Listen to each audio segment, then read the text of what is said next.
Assalamualaikum warahmatullahi wabarakatuh. Di video kali ini kita akan membahas pendahuluan tentang ilmu komunikasi antar pribadi. Sebelum kita masuk ke pendahuluannya, saya tegaskan sekali lagi untuk tugas sebagai pemateri, setidaknya ada 4. Nanti akan saya berikan materi berupa materi dari buku. Dari situ kalian tugasnya adalah meringkas. Ringkasannya kalian bagi sesuai dengan porsi masing-masing berapa lembar. Lalu setelah itu kalian bikin PPT untuk dipresentasikan setiap minggunya. Dan juga kalian handle diskusinya jika ada yang bertanya atau memberikan tanggapan. Dan setelah itu setiap partisipan yang hadir atau memberikan respon harap untuk dicatat, dituliskan nama dan juga NIM-nya. Setelah itu nanti dikirimkan di WhatsApp untuk saya kasih nilai sebagai nilai keaktifan. Nah, untuk presentasi itu sendiri kalian nanti upload di YouTube, boleh satu-satu ataupun misal dijadikan satu dalam satu video, itu boleh. Maksudnya adalah, misal kalau untuk mengupload satu video, mungkin nanti rentangnya bisa setengah jam, kalian boleh bagi-bagi. Misal yang jadi pemateri satu siapa, nanti ditulis nama dan NIM-nya, lalu ditulis sebagai pemateri satu, dan juga diikuti dengan link YouTube. Begitu seterusnya sampai dengan pemateri terakhir, itu nanti diurutkan ya di dalam ketikan di grup WhatsApp, nanti kalian urutkan nama-nama dan juga linknya. Atau misal kalau mau dalam satu kelompok, satu satu kelompok jadi satu atau setengah jam jadi satu gitu, kalian kasih satu link YouTube aja. Jadi boleh satu-satu, boleh juga satu kelompok jadikan satu linknya. Nah, untuk pembahasan pertama, kita akan membahas apa sih yang namanya dengan komunikasi. Seperti yang sudah kita ketahui, komunikasi adalah proses menyampaikan pesan melalui media tertentu kepada orang lain, dan sesudah menerima pesan serta memahami sejauh kemampuannya, penerima pesan menyampaikan tanggapan melalui media tertentu kepada orang yang menyampaikan pesan. Nah, jadi proses dari terjadinya komunikasi itu sendiri secara teknis itu bisa kita urut-urutkan seperti kegiatan di mana seseorang memberikan pesan kepada kita melalui media tertentu, misalnya secara lisan ataupun secara tertulis, secara elektronik. Dan setelah itu kita menerima pesan dan memahami seperti apa sih maksud dari pesan tersebut. Lalu sebagai penerima pesan kita menyampaikan tanggapan, juga melakukan media tertentu juga, misalnya kembali dikirimkan melalui voice note ataukah kita ketemu sama orangnya lalu kita berikan secara lisan.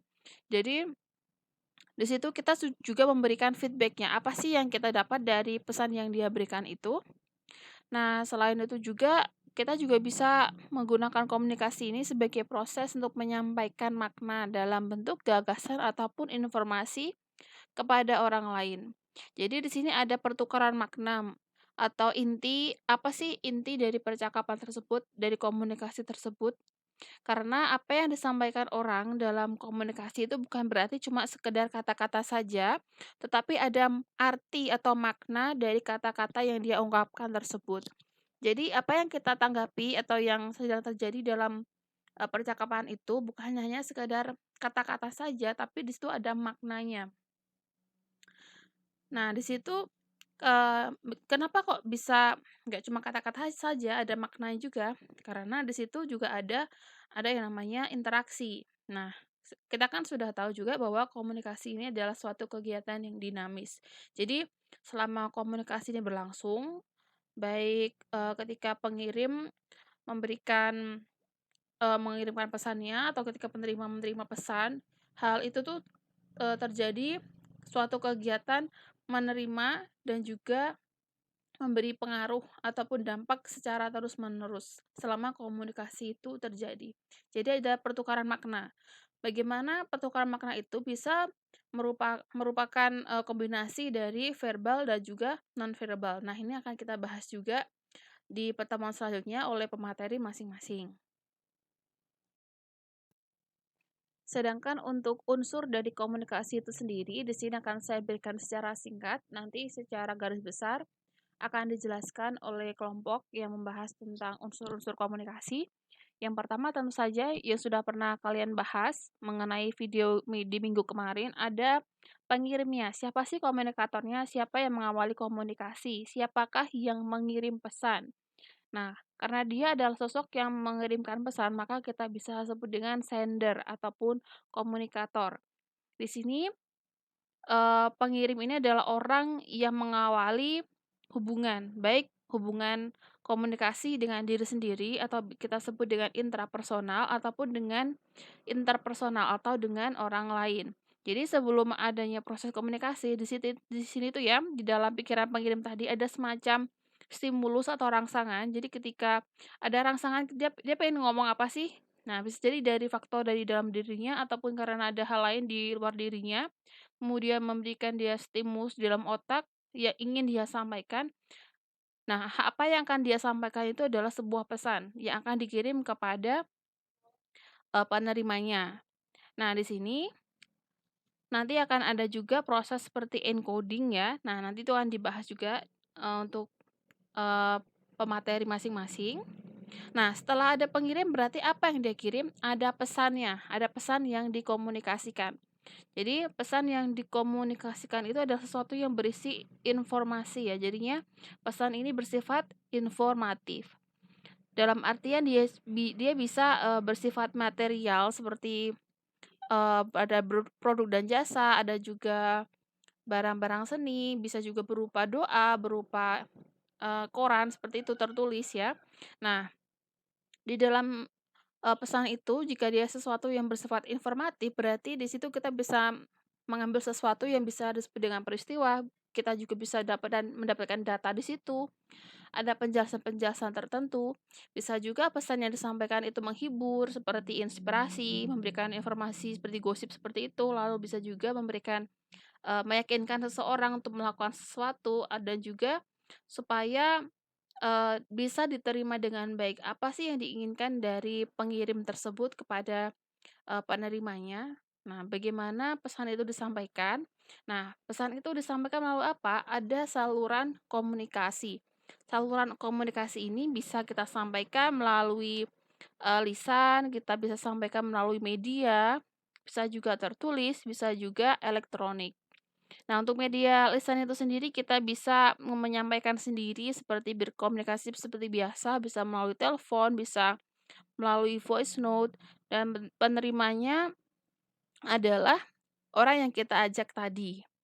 Nah, sedangkan untuk media tertulis kita bisa sampaikan melalui seperti surat, ada pesan atau SMS, pesan di WA, ada namanya, memo, ada juga laporan, misalnya kita menyampaikan suatu project, ada juga tentang seperti catatan ataupun juga gambar-gambar, ada grafik, itu ada informasi yang disampaikan juga. Sedangkan kalau melalui, elektronik, selain prosesnya cepat dan data itu juga kita bisa ulang lagi, kita bisa play lagi karena dia tersimpan ya. Nah, di sini, pesan elektronik itu bisa juga melalui email, radio, dan juga dari televisi. Nah, selain itu, dalam proses penyampaian informasi atau dalam berkomunikasi ada yang namanya gangguan. Nah, gangguan ini biasanya apa sih yang membuat suatu penyampaian informasi itu bermasalah gitu ya. Seperti ada yang mengacaukan panca indera kita. Misalnya ada suara-suara yang mengganggu, ada suara yang terlalu keras ataupun suara yang terlalu lemah. Mungkin tempat menerima pesan itu terlalu berisik, misal kita di stasiun kereta api, ada kereta lewat, itu sangat berisik. Ada juga karena faktor pribadi, misalnya ketika diajak ngomong kita melamun, kita kita nggak paham, atau misal bahasa yang digunakan oleh, sender tadi terlalu tinggi atau terlalu advance, jadi kita nggak paham kosakata yang dia sampaikan itu apa. Atau juga mungkin prasangka, atau kamu tidak percaya apa sih yang dia omongin ini, kok aku dengernya A, kok dia ngomongnya B. Nah, seperti itu nanti itu juga membuat, mmm, proses komunikasi itu terganggu, karena apa yang dimaksud dari sender itu tidak bisa terkirim secara maksimal kepada penerimanya atau orang yang mendengar. Nah, selain itu kita punya umpan balik atau feedback. Nah, feedback ini juga kita bisa sebut sebagai tanggapan penerima terhadap pesan yang diterima dari pengirim. Jadi kita bisa mengirimkan umpan balik itu berupa, sesuatu yang verbal ataupun nonverbal seperti yang sudah kita bahas tadi. Nah, di sini kita bisa bagian juga nih, dibagi 2. umpan balik itu bisa kita sebut sebagai umpan balik yang negatif dan juga umpan balik yang positif. Kalau yang negatif itu umpan balik yang kita kirimkan, itu tuh menunjukkan bahwa penerima itu tidak bisa menerima dengan baik pesan yang diterimanya, tidak paham. Nah, sedangkan untuk, eee, umpan balik yang positif, kita bisa mengerti bahwa tanggapan ya, si penerima ini paham. Dia menunjukkan kesediaan atau menerima atau mengerti pesan yang dikirimkan.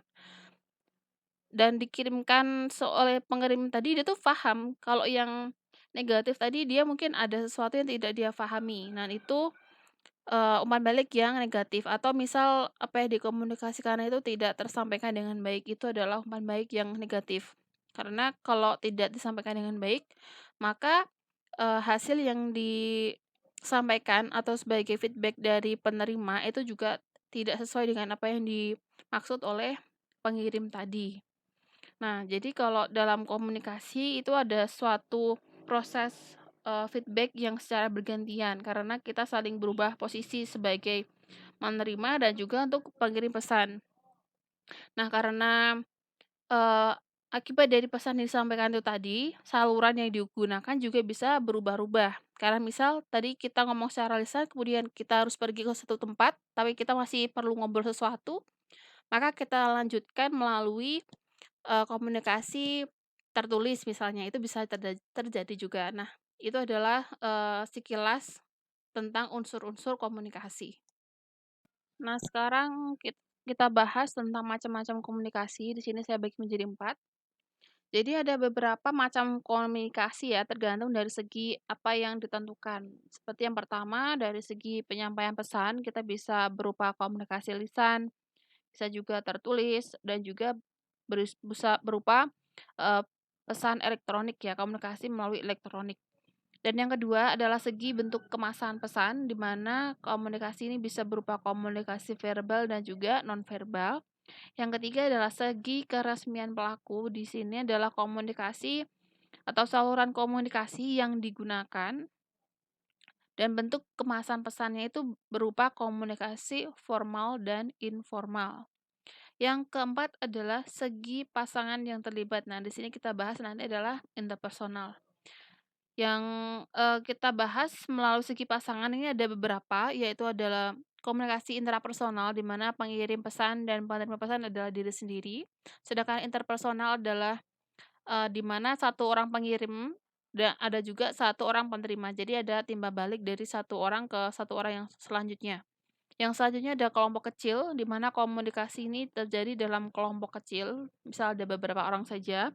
Lalu ada kelompok besar, di mana pengirim dan juga penerimanya itu ada banyak orang. Ada juga komunikasi publik atau massa, di mana komunikasi pengirim dengan umum dan massa yang banyak. Nah, di sini nanti kita akan fokus ke interpersonal saja ya.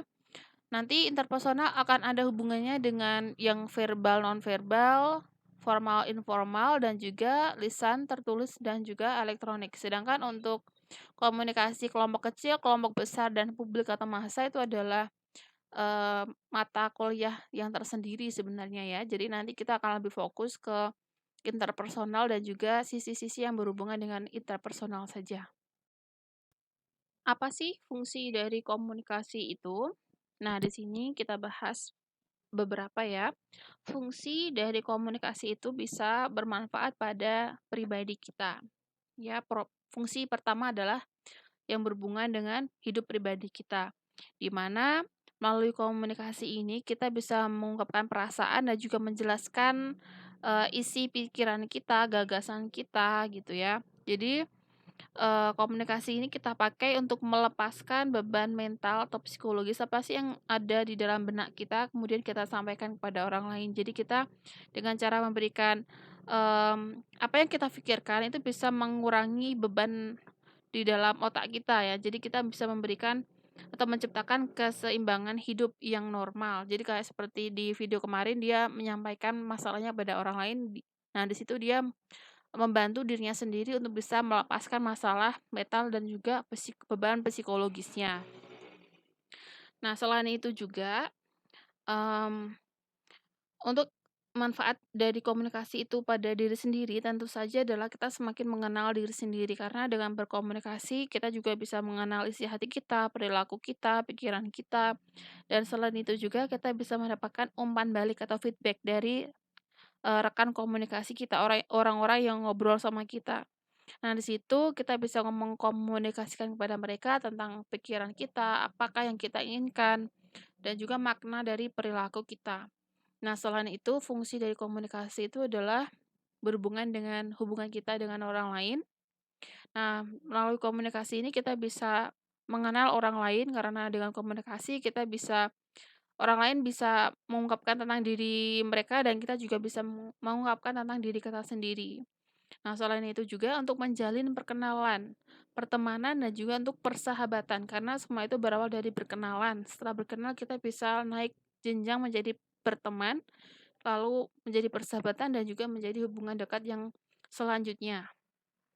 Selain itu juga, kita juga bisa saling mendiskusikan masalah, kita bisa bertukar pikiran, dan juga kita bisa membuat rencana dengan orang lain. Kita bisa saling membantu dalam menyelesaikan masalah. Kita juga bisa meminta bantuan dan juga pertolongan kepada orang lain melalui komunikasi.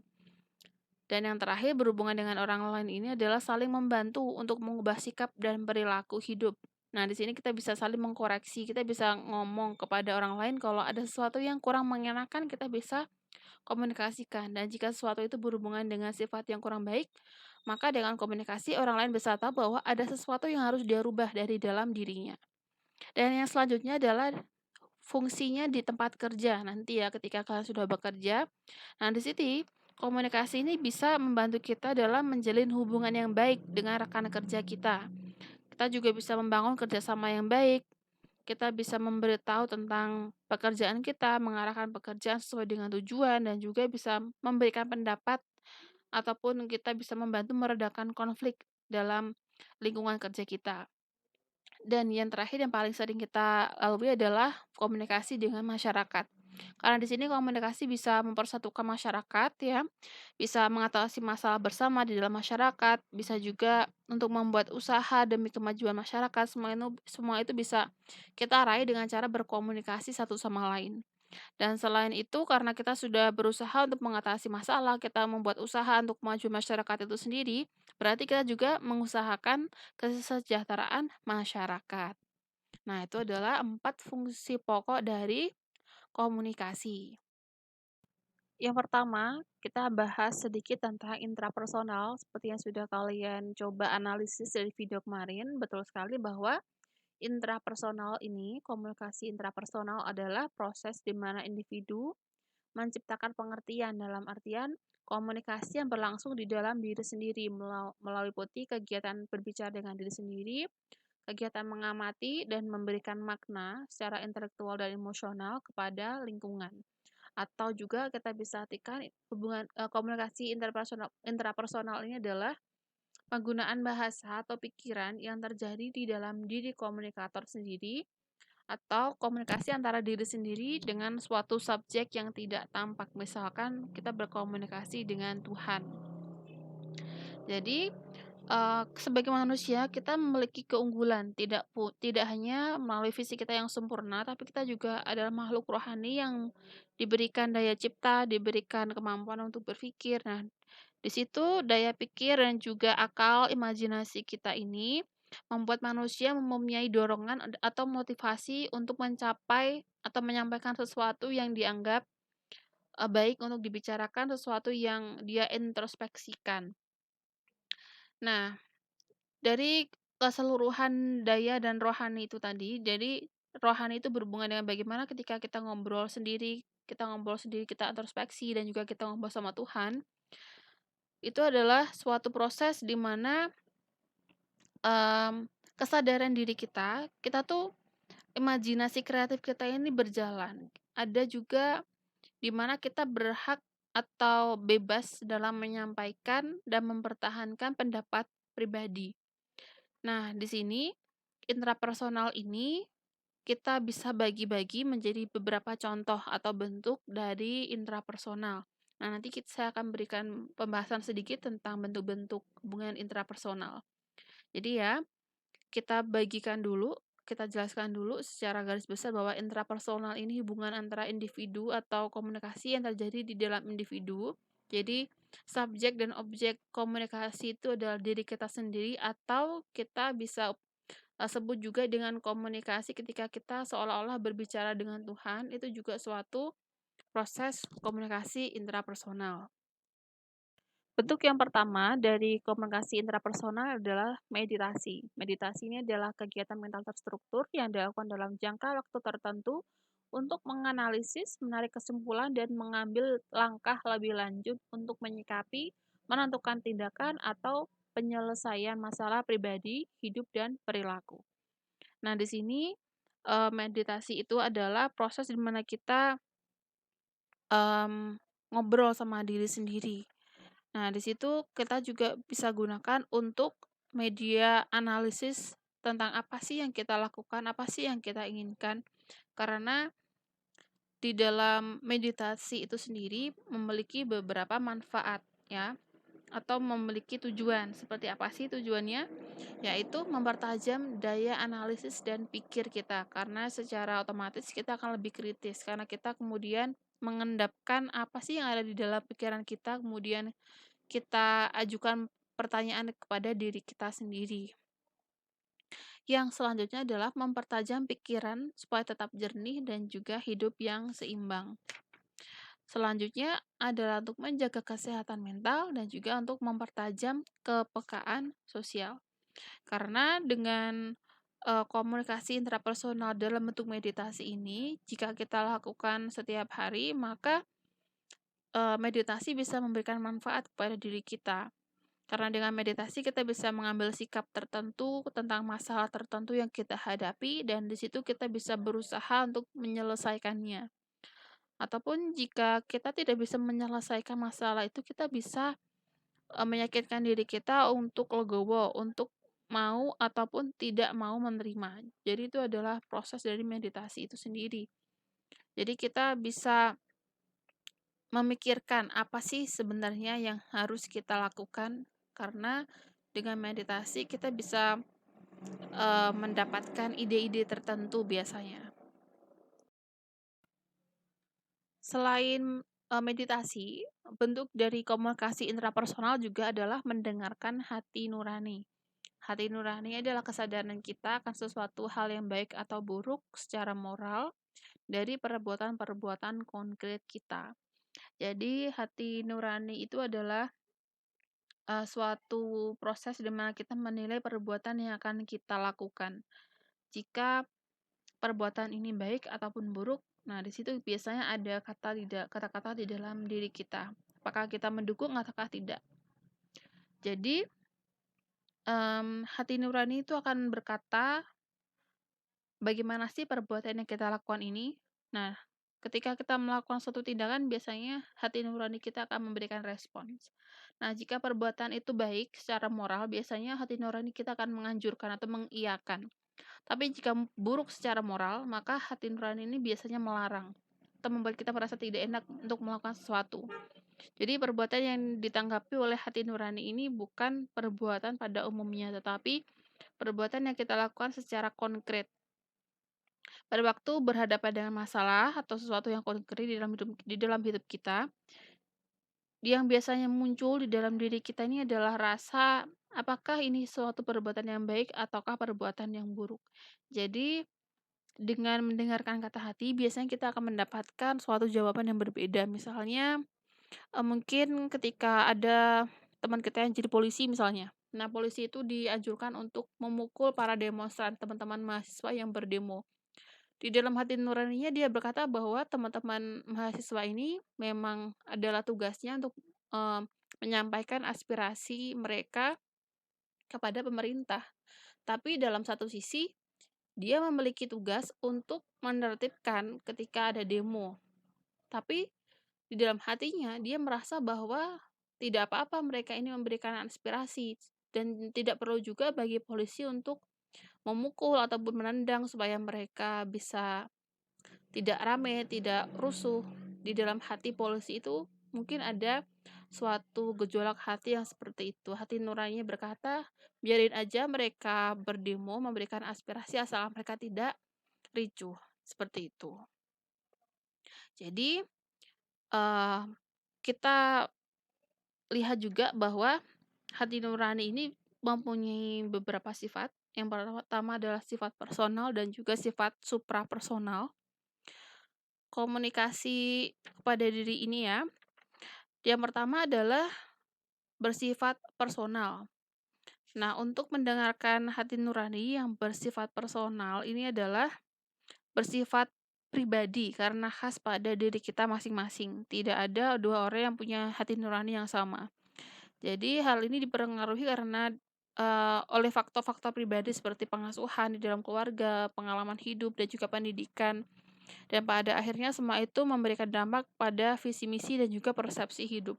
Karena itu hati nurani hanya berbicara atas nama diri kita sendiri dan hanya menilai perbuatan pribadi kita. Hati nurani ini tidak berlaku untuk perbuatan orang lain karena hati nurani hanya menegur ataupun mempersalahkan ataupun mendukung dan memuji perbuatan kita secara pribadi, bukan orang lain.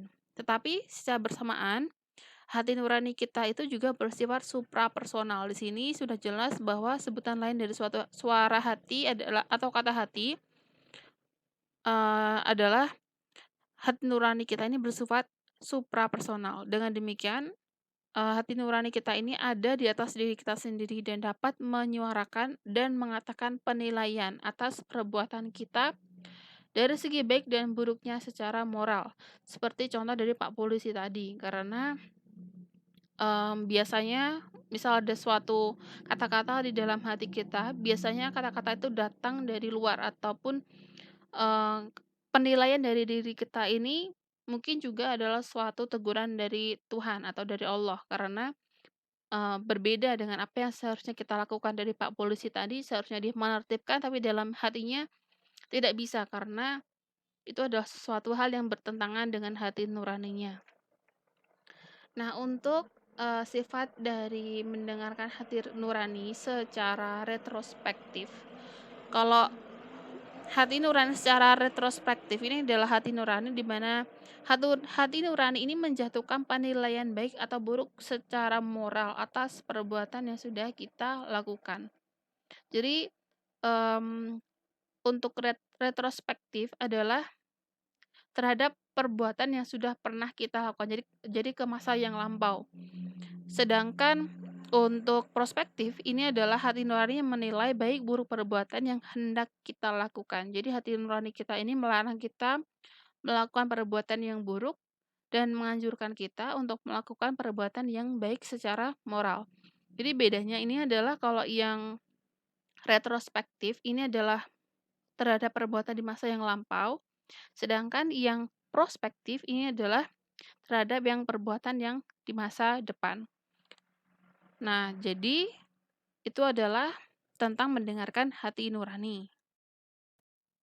Bentuk lain dari komunikasi intrapersonal adalah mendayagunakan kehendak bebas, dalam artian kita memiliki kebebasan psikologis untuk dapat memilih dan menentukan sikap serta tindakan yang akan kita ambil. Jadi kita berbeda dengan makhluk-makhluk lain yang Tuhan ciptakan atau Allah ciptakan. Jadi kita sebagai manusia ini tidak hanya hidup berdasarkan naluri saja. Kita ketika menghadapi suatu stimulus dari luar, kita tidak secara otomatis menanggapi dan langsung memberikan reaksi seperti kucing misalnya. Kalau kucing melihat ada ikan maka dia kemudian memberikan reaksi yaitu langsung makan gitu ya. Tapi kita berbeda. Kita bisa mengambil sikap dan tindakan yang tepat. Kita bisa menanggapi berdasarkan baik tidaknya, cocok atau tidak, rugi ataupun untung. Jadi kita mempunyai kehendak yang bebas dalam menghadapi stimulus dan kita juga bisa mendayagunakannya. Kita punya kemampuan untuk menentukan pilihan dan juga memiliki cara yang sudah ataukah cara yang akan kita persiapkan untuk melaksanakan tindakan yang sudah kita pilih itu. Jadi kehendak bebas ini kita bisa bisa pertahankan kepada pendapat kita secara pendapat kita mandiri ya, mempertahankan opini kita sendiri dan Karena kita bisa mempertahankan kemandirian itu, orang lain tidak bisa berbuat apa saja kepada diri kita. Mereka tidak bisa merebut kehendak bebas kita. Jadi kita tidak bisa atau keinginan pribadi kita ini tidak bisa begitu saja diambil orang lain karena kita punya andil atas diri kita sendiri. Jadi, kita bisa mengambil sikap dan tindakan yang kita tetapkan sendiri. Orang lain tidak bisa secara otomatis memaksa kita bersikap tertentu dan juga berbuat dengan cara tertentu juga. Jadi kalau seandainya mereka berhasil menekan dan memaksa kita untuk bertindak sesuai dengan kemampuan mereka, kita tetap bisa menentukan pilihan. Misalnya kita mau mengikuti kemauan mereka ini 100% kah ataukah misalnya 50%. Jadi kehendak kita ini bebas membantu kita menjadi manusia yang mandiri dan juga, eee, bagaimana kita bisa bersikap dan bertindak ini sesuai dengan, keinginan kita sendiri sebagai manusia yang mandiri. Nah, selain mendayagunakan kehendak bebas, komunikasi intrapersonal juga bisa kita tuangkan dalam hal buku harian atau diary. Buku harian ini adalah catatan tentang perasaan, pemikiran, atau pengalaman pribadi yang ditulis sebagai ungkapan pribadi. Jadi, kita bisa menggunakan buku diary ini untuk menyampaikan apa sih yang kita rasakan, apa sih yang kita pikirkan dalam bentuk tulisan, baik itu tulis di buku harian ataupun kita tulis di apps itu juga bisa. Jadi, buku harian ini ditulis sebagai catatan pribadi kita dan tidak dimaksudkan sebagai bahan publikasi, tidak untuk dibaca untuk orang lain. Maka bahasanya ini sangat pribadi, bisa berupa bahasa campuran misalnya bahasa bahasa alay gitu ya, mungkin bahasa daerah, mungkin kita punya kode-kode sendiri terhadap tulisan-tulisan kita, itu adalah hak kita dalam menyampaikan ungkapan pribadi kita, karena itu bersifat pribadi, tidak untuk dikonsumsi publik. Jadi karena, isi dari buku harian ini sangat pribadi, jadi misal kalau kita menulis sesuatu yang terjadi di lingkungan kita, di masyarakat, ataupun apa yang kita alami, itu kita tulis berdasarkan sudut pandang pribadi kita. Nah, maka kadang karena sangat rahasia itu ya, isi dari buku harian ini bisa menarik orang untuk ingin tahu seperti apa sih pemikiran kita karena, mungkin ada yang pernah membaca tentang memoir ataupun buku yang diterbitkan karena merupakan buku harian dari sosok tersebut, biasanya sosok-sosok yang terkenal. Nah, dengan buku hariannya itu kemudian di masa modern, kemudian diterbitkan menjadi buku. Seperti mungkin pernah dengar bukunya Anne Frank, kisah pengalaman anak Yahudi, dan juga buku-buku harian, eee, para proklamator ataupun juga orang-orang yang cukup berperan penting di dalam kemerdekaan kita seperti Ibu Kartini itu juga menuliskan surat-surat yang kemudian juga dipublikasikan. Karena betapa, isi pemikiran itu cukup pribadi dan ketika menulis maka penulis itu tidak mempunyai batas-batas norma, karena dia tidak menunjukkan isi dari buku pribadi itu untuk orang lain, tapi untuk dirinya sendiri. Maka kemudian hal itu sangat menarik kepada orang lain untuk ikut serta membaca di kemudian hari. Untuk pembahasan minggu depan kita langsung masuk ke bahasan komunikasi interpersonal sesuai dengan jatah dari pemateri masing-masing. Jadi, ya seperti yang sudah kita ketahui, komunikasi interpersonal ini berbeda dengan intrapersonal. Kalau interpersonal ini dilakukan antara individu satu dengan individu yang lainnya, seperti dua orang kenalan, cara komunikasinya gimana, komunikasi interpersonal antara sahabat itu seperti apa, ataupun komunikasi interpersonal kalian dengan pacar kalian itu seperti apa, itu akan berbeda-beda sesuai dengan hubungan kerekatan antara kita dengan orang lain. Nah, itu adalah em, singkatnya tentang komunikasi interpersonal. Kita akan bahas lebih lanjut di minggu-minggu selanjutnya. Untuk tugas pemateri dan juga untuk pendahuluan hari ini, jika ada pertanyaan silahkan ditanyakan. bisa ditulis di grup WhatsApp. Terima kasih. Wassalamualaikum warahmatullahi wabarakatuh.